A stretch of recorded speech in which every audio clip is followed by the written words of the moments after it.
एक सुंदर सा छोटा नगर था, सूरजपुर। नगर के आखिरी छोर पर एक पुरानी सी लोहे की दुकान थी। दुकान से दिन भर हथौड़े की आवाज आती रहती थी, ठक ठक ठक। उसी दुकान में दो दोस्त काम करते थे, मोहन और किशन।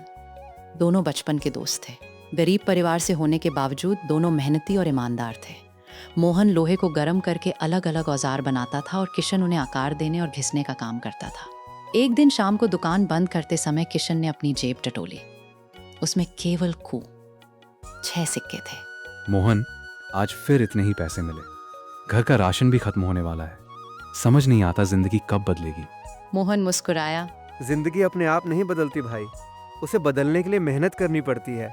मेहनत तो हम रोज करते हैं, सुबह से रात तक पसीना बहाते हैं, फिर भी हमारे पास अपना घर नहीं, अपनी दुकान नहीं। मोहन कुछ देर चुप रहा, फिर आसमान की ओर देखते हुए बोला, एक दिन हमारी भी अपनी दुकान होगी।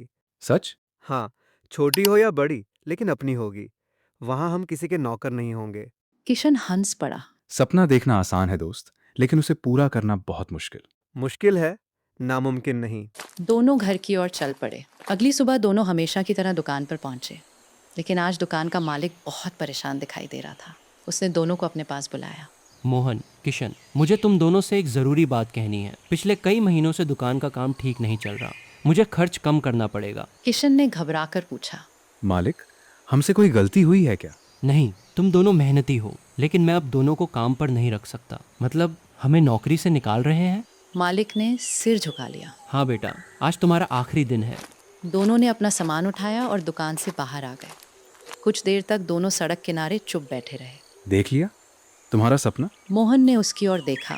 सपना खत्म नहीं हुआ है, बस रास्ता बदल गया है। घर छोड़ने का फैसला। उस रात दोनों एक छोटे कमरे में। हे भगवान, हमें सही रास्ता दिखाना। प्रार्थना से क्या होगा? हमें काम चाहिए। काम भी ढूंढेंगे और प्रार्थना भी करेंगे। अगली सुबह दोनों ने तय किया कि वे सूरजपुर छोड़कर दूसरे नगर जाएंगे। उन्होंने अपने थोड़े बहुत सामान की गठरी बांधी और पैदल ही निकल पड़े। दोपहर तक दोनों काफ़ी दूर आ चुके थे। धूप तेज थी। दोनों एक पेड़ के नीचे बैठकर आराम करने लगे। तभी वहाँ एक बूढ़ा साधु आया। उसके हाथ में लकड़ी की छड़ी थी और कंधे पर एक छोटा सा झोला। साधु ने दोनों को ध्यान से देखा। साधु, बेटा, चेहरे पर चिंता क्यों है? मोहन ने उन्हें पूरी कहानी बता दी। साधु मुस्कुराए। तुम दोनों अपने आप को गरीब समझते हो? हमारे पास पैसे नहीं है, अपना घर नहीं है और अब नौकरी भी नहीं है। इससे ज्यादा गरीबी क्या होगी? तुम्हारे हाथों में हुनर है, तुम्हारे शरीर में ताकत है, मेहनत करने की इच्छा है, ईमानदारी है, फिर तुम गरीब कैसे हुए? दोनों एक दूसरे को देखने लगे। साधु ने अपने झोले से लोहे की एक पुरानी छड़ निकाली। इसका क्या करेंगे? बेच मत देना, इससे कुछ ऐसा बनाना जो किसी के काम आए। साधु मुस्कुराए। लेकिन हमारे पास औजार नहीं है। इतना कहकर साधु आगे बढ़ गया। अगले नगर पहुंचे। वहां उन्होंने एक पुराने मकान के बाहर खाली जगह देखी। मोहन ने वहीं बैठकर उस लोहे की छड़ से एक छोटा औजार बनाना शुरू किया। किशन उसकी मदद करने लगा। कई घंटे की मेहनत के बाद एक सुंदर लोहे का औजार तैयार हुआ। उसी समय वहां से एक किसान गुजरा। उसकी नजर औजार पे पड़ी। मोहन ने हाथ जोड़कर कहा, हमने ये किसने बनाया है। बनाया? किसान ने उसे हाथ में लेकर देखा। कितना पैसा लोगे? मोहन कुछ पल चुप रहा, फिर बोला, जितना हमने बनाया है। किसान ने औजार खरीदा और उन्हें उम्मीद से ज्यादा पैसे दिए। किशन की आंखें चमक उठी। मोहन, हमारी पहली कमाई। मोहन मुस्कुराया। देखा, रास्ता मिल गया। बेटा, मेरी बैलगाड़ी का पहिया टूट गया है। मेरे पास अभी पैसे नहीं हैं। फसल बेचने के बाद दे दूंगा। मोहन बोला। अगर पैसे नहीं हैं तो काम क्यों करें? मोहन बोला। क्योंकि वो जरूरतमंद है। दोनों ने पूरी मेहनत से उसकी बैलगाड़ी ठीक कर दी। किसान की आंखों में आंसू आ गए। बेटा, भगवान तुम्हारा भला करे। आज मेरी फसल समय पर बाजार पहुंच जाएगी। किसान चला गया। किशन चुपचाप मोहन को देखने लगा। आज पैसे नहीं मिले। मोहन मुस्कुराया। लेकिन दुआ तो मिली। कुछ महीनों बाद दोनों ने थोड़े पैसे जमा कर लिए। उन्होंने एक छोटी सी दुकान किराए पर ली। दुकान के ऊपर लकड़ी का बोर्ड लगाया, मेहनत की भट्टी। किशन खुशी से बोला। मोहन ने भगवान की तस्वीर दुकान के अंदर लगाई। ये दुकान हमारी मेहनत से बनी है, लेकिन रास्ता भगवान ने दिखाया है। दोनों ने दीपक जलाया और काम शुरू कर दिया। उनकी दुकान धीरे धीरे पूरे नगर में प्रसिद्ध हो गई। उसी गांव का एक लालची व्यापारी दुकान आया। भाई, सुना है तुम दोनों बहुत अच्छा काम करते हो। भगवान की कृपा और आपकी शुभकामनाएं। मेरे लिए बहुत सारे औजार बनाओ। मैं तुम्हें बाकी लोगों से 3 गुना कीमत दूंगा। किशन खुश हो गया, लेकिन मोहन ने पूछा। कितने समय में चाहिए? 3 दिन में। मोहन ने हिसाब लगाया। 3 दिन में इतने औजार बनाना संभव नहीं था।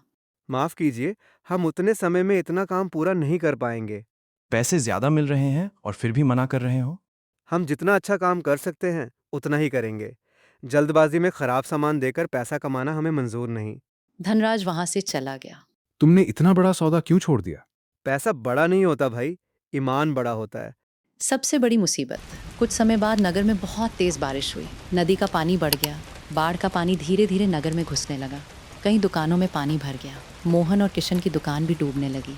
उनके औजार, लकड़ी और लोहे का सामान पानी में बहने लगा। किशन घबरा गया। मोहन, हमारी सारी मेहनत खत्म हो रही है।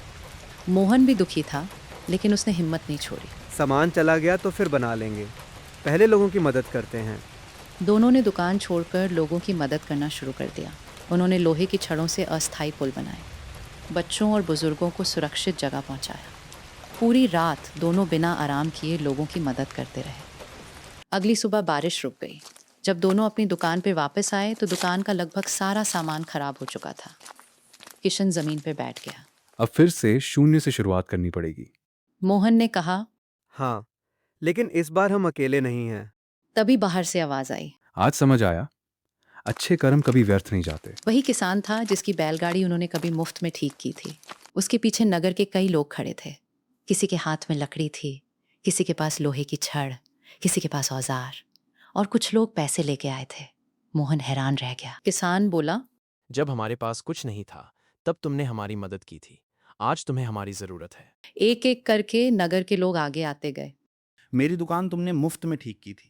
मेरी बेटी की शादी के समय तुमने बिना पैसे लिए लोहे का सामान बनाया था।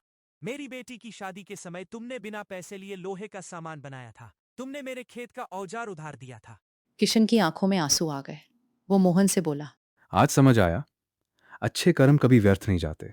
महाराज, आपने हमें जो लोहे की छड़ दी थी उसी से हमारी नई जिंदगी शुरू हुई थी।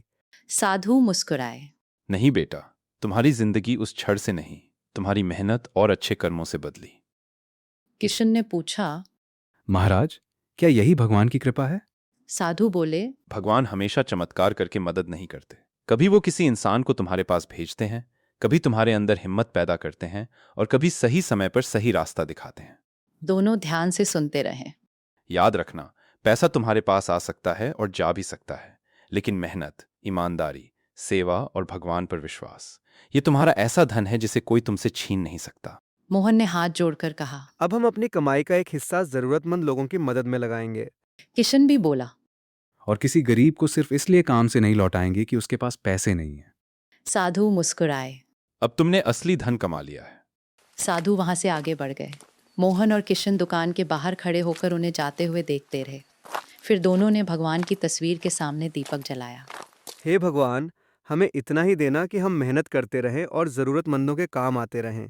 और कभी अपने कर्म और ईमानदारी से दूर ना हो। दोनों ने हाथ जोड़ दिए। धीरे धीरे दुकान की भट्टी में आग जल उठी। ठक ठक ठक। हथौड़े की आवाज फिर पूरे नगर में गूंजने लगी। लेकिन इस बार उस आवाज में सिर्फ लोहे की खनक नहीं थी। उसमें दो मेहनती दोस्तों के सपनों, संघर्ष और विश्वास की आवाज थी। कहानी की सीख, मुश्किल समय में इंसान की असली परीक्षा होती है। हालात चाहे कितने भी खराब हों, मेहनत, ईमानदारी और भगवान पर विश्वास मत छोड़िए। क्योंकि दुनिया का धन चोरी हो सकता है, खत्म हो सकता है, लेकिन अच्छे कर्मों से कमाया हुआ सम्मान और लोगों की दुआएं जीवन की सबसे बड़ी दौलत होती हैं।